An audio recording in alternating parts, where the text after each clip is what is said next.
एक समय बादशाह अकबर ने बीरबल से कहा, मुझे बैल का दूध ला दो।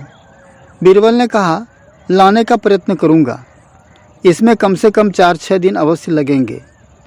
बादशाह बोले, 4-6 दिन के बजाय 8 दिन क्यों न लग जाए, लेकिन दूध मिलना चाहिए, क्योंकि प्रसिद्ध वैद्य ने मुझे एक दवा दी है जो बैल के दूध के साथ प्रयोग होगी। घर आकर बीरबल ने अपनी लड़की से सारा हाल कहा, साथ ही यह भी बताया कि कल आधी रात को बादशाह महल के ठीक नीचे वाले घाट पर कपड़े पीटना, कारण पूछने पर तभी बताना जब तक कि बादशाह न पूछे, और भी सब कुछ बता दिया। अगले दिन बीरबल की लड़की ने अर्धरात्रि में घर के फटे पुराने कपड़ों को लेकर बादशाह के शयन गृह के ठीक पास वाले घाट में लाकर उन कपड़ों को पानी में भिगोकर पत्थर पर पीटना शुरू किया। फट फट की शब्द से बादशाह की नींद भंग हो गई। उन्हें बड़ा क्रोध आया। पहरे वाले सिपाही को बुलाकर उस शोर करने वाले को पकड़ लाने का हुक्म दिया। आज्ञा पाकर सिपाही घाट के पास पहुंचा तो देखता है कि 18-19 वर्ष की एक युवती कपड़े धो रही है।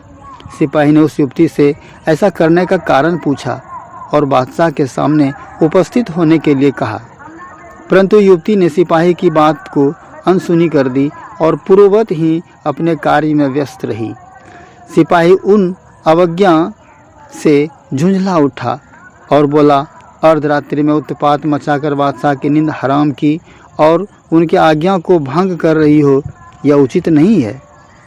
भलाई तो इसी में है कि हमारे साथ बादशाह के सामने चलो। लड़की तो यह चाहती ही थी सिपाही के साथ होली। थोड़ी देर के बाद जब वह बादशाह के सम्मुख पेश हुई, बादशाह आधी रात को इस परम सुंदरी को देखकर आश्चर्यचकित रह गए। फिर अपनी भाव मुद्रा छिपाकर नाराजगी प्रकट करते हुए बोले, इतनी रात को कपड़ा धोने की क्या वजह है? तुम कौन हो? कहाँ रहती हो? बादशाह की जवान क्रोध से कांप रही थी। युवती ने घबराहटपूर्ण स्वर में उत्तर दिया, अली जहाँ, मैं लाचार होकर इतनी दूर से आई हूँ। इतना कहते कहते बादशाह के तमतमाए हुए चेहरे को देखकर युवती का धैर्य जाता रहा और लड़खड़ाती हुई आवाज़ में आगे और भी कुछ कहना चाहती थी, परंतु बादशाह ने उन्हें ढाढ़सपूर्ण शब्दों में विश्वास दिलाया कि सच बता देने से तुम दंड मुक्त हो जाओगी।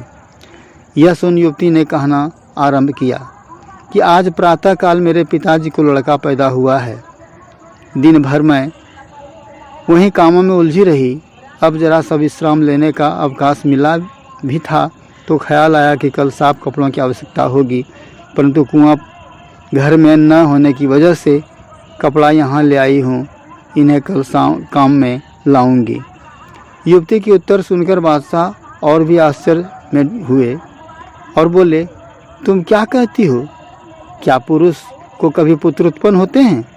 युवती ने उपयुक्त अवसर पाकर कहा, जब बैल का दूध मिलना संभव है तो पुरुष को बच्चा होना क्यों संभव नहीं है? अब बादशाह को अपनी बात का स्मरण हो आया और वे युवती से बोले, क्या तुम बीरबल की पुत्री हो? युवती ने सहमति में अपना सिर हिलाया। बादशाह समझ गए कि वह बीरबल की बुद्धिमानी है, किंतु प्रकट में बोले, तुम्हें ऐसा कहने की सम्मति किसने दी? युवती बोली, श्रीमान, पिताजी की आज्ञा से ही ऐसा किया है। बादशाह बहुत खुश हुए और उसे बहुत सा धन देकर पालकी पर बैठाकर रात को ही उसके घर भिजवा दिया।